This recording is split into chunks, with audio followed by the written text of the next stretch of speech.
Hello, this is Allie, Twitch superstar, just to say, Commodore Ty has all your nerdy news in the world of pop culture. Come and boldly go where no man has gone before.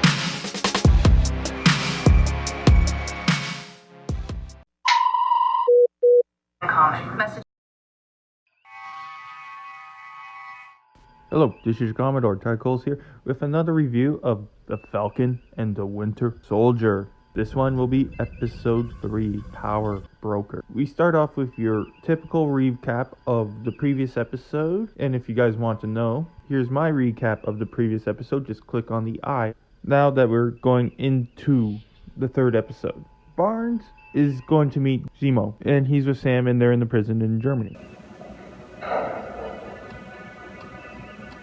Schlugel 6172.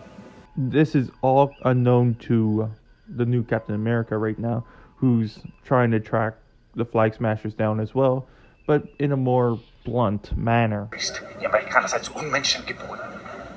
Says it doesn't know. Bullshit. That's bullshit. We know she came through here. Now where'd she go? And may I take a time to be serious for a second? And the guy playing the new Captain America, who's playing John Walker, yeah, the character is not our Captain America.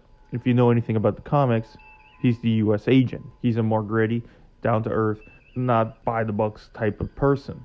And fans giving him the actor death threats because of the character he's playing, grow up, people. Just grow up. Like, yeah, you can hate the character, but don't take it out on the actor. Like, I hate Michael Burnham with a passion, and I think the show would be better off without that character. I'm not going to wish death upon Sonequa Martin Green. Sorry about the little rant, but okay, so back to it. We're in the prison. Bucky goes to meet Zemo by himself, and they start talking. Zemo tries to reactivate the Winter Soldier by giving the keywords. Желание. Живой.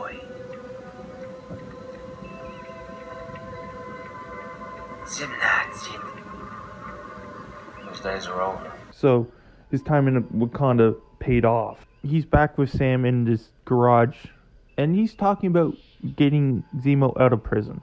Sam doesn't want to do that. But as Bucky's saying his hypothetical scenario, and if 2 prisoners start fighting, then the protocol says 4 guards have to respond. So why would 2 prisoners randomly start fighting at that moment? Who knows? it actually is happening in real life, that he did actually start the process to getting Zemo out, and before you knew it, ta-da! Whoa. Hey, what are you doing here? I didn't want to tell you because I knew you wouldn't let this happen, okay? What did you do? We need him, Sam. And we learned that Zemo is a Baron. If you knew the comics, you would have already figured that out. So they get on his luxury plane. This time you've been rich? I'm a Baron, son. My family was royalty until your friends destroyed my country. Stravo ti And they fly to Madripoor, which is this criminal sanctuary city island.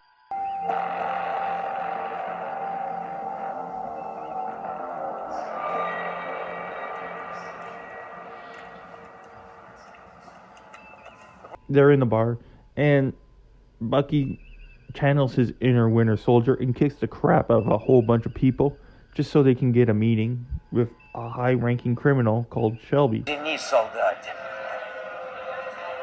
Spiro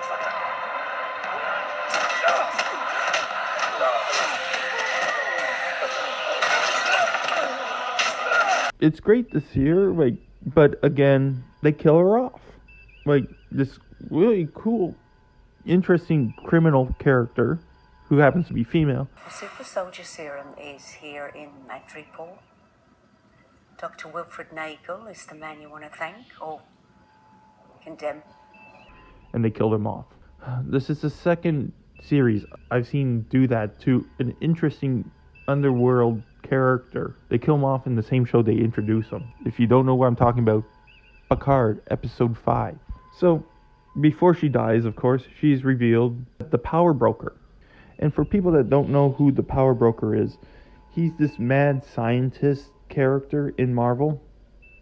As well, we're given sentinel hints of another character, the one that Sam dressed up as, the Smiling Tiger. Exactly like the man you're supposed to be playing. A sophisticated, charming African rake named Conrad Mack, aka the Smiling Tiger. He even has a bad nickname. Hell, he does look like me, though. So it's interesting to see these two character names dropped who play somewhat of an interesting part into the Marvel comics, because Power Broker is also linked to, you guessed it, US Agent and Battlestar. So it's interesting to see all these come together, and I hope, unlike in WandaVision, they actually show us one of the two characters, because they name dropped them quite a bit. So maybe by the end of the series we'll see at least one of them. So Shelby's killed, and there's a bounty on their heads, so everyone's after them, and they are saved by none other than Sharon Carter, the daughter of Peggy Carter. Well, this is too perfect. Drop it, Zemo. Sharon? You cost me everything. Yeah, she's in big shit because she was the original person to steal the shield back during the Sokovia Accords and everything. So she takes him and hides him away in her place and agrees to help him out under one condition, that she gets the pardon that Sam promised her. So Sam has promised her to be pardoned for all the crap, because, hell, if they pardon Bucky, they'll should be able to pardon her. So we get this another cool party scene.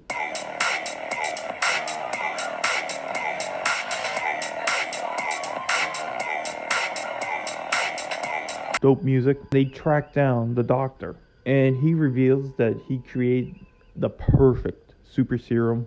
I was recruited by the CIA. They had blood samples from an American test subject with semi-stable traces of serum in his system. I was a god. I did what no other scientist since Erskine was able to do. Who was that? Well, we were introduced to him in the last episode. Isaac, the Black Captain America. So we got a possible 20 super soldiers out there that don't look like super soldiers. And they're going deeper and deeper and deeper into the seedy underbelly.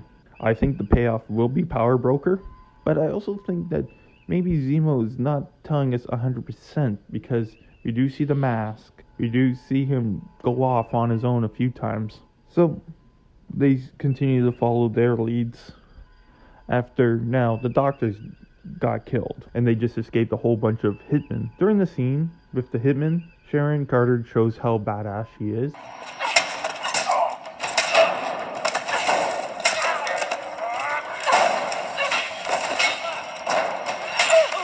And I would love to see a fight scene between her and Black Widow, but unfortunately Black Widow is dead right at this moment. But it would have been interesting to see those two tangle. So Zemo, Barnes, and Wilson go off to Latvia in search of another person. But Barnes recognizes these little cylindrical balls, and he recognizes them as Wakanda tracking devices, and he comes face to face with one of the Wakandan elite soldiers. I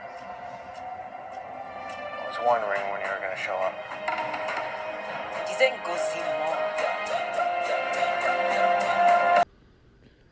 And in this episode, we don't hear much about the Flag Smashers. We do see near the end of the episode that they raided a storage facility for supplies, something called the Global Reparations Council, that is there to help people from the snap and rebuild and all that stuff. We see the commercial. We are here to help you find your way, helping you back into your homes and jobs, helping you navigate changes to society, laws, and borders, helping you get back to the way things were. But at the end, they steal some supplies, and the leader, she actually blows up the building. There were still people in there. This is the only language these people understand.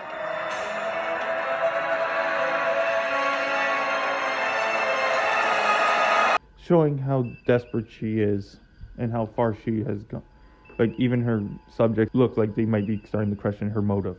But, to be honest, they still don't seem like a legit villain in this. They look like a nuisance almost. And I believe the power broker is the true baddie of the series, who's using them to get the super serums, or to get what he wants, which is a world under his control. And we don't see much of the Captain America, John Walker, in the episode either. You see him kick some ass at the beginning, and then we see him near the end be like, oh, they were the one. They went after Zebo as well. Just as desperate for leads as we were. Come on, man. You know damn well we can't accuse him of something like that without evidence. Which is why you and I are just gonna run with this one for a minute. So he's like already like 2-3 steps behind him. So overall, a really good episode, great pacing in it, and it's what I wanted the series to begin with. Something gritty, dark, and you get some humor in there. The buddy relationship between Sam and Bucky. But overall, a solid episode. Don't know why some people say it was a woke episode, or because what? Sharon Carter was able to kick ass. We had a villain that was female. And some people were saying it's the weakest. I think it's the strongest of the three so far. And I think this is the catalyst. This is the mid-season. I think it's just going to take off from this. I think the first 2 episodes were just the character development, and now the final this one was the catalyst, and the final 3 are going to be huge. So, for your Commodore Tychos, live long and prosper. Hailing frequencies, close.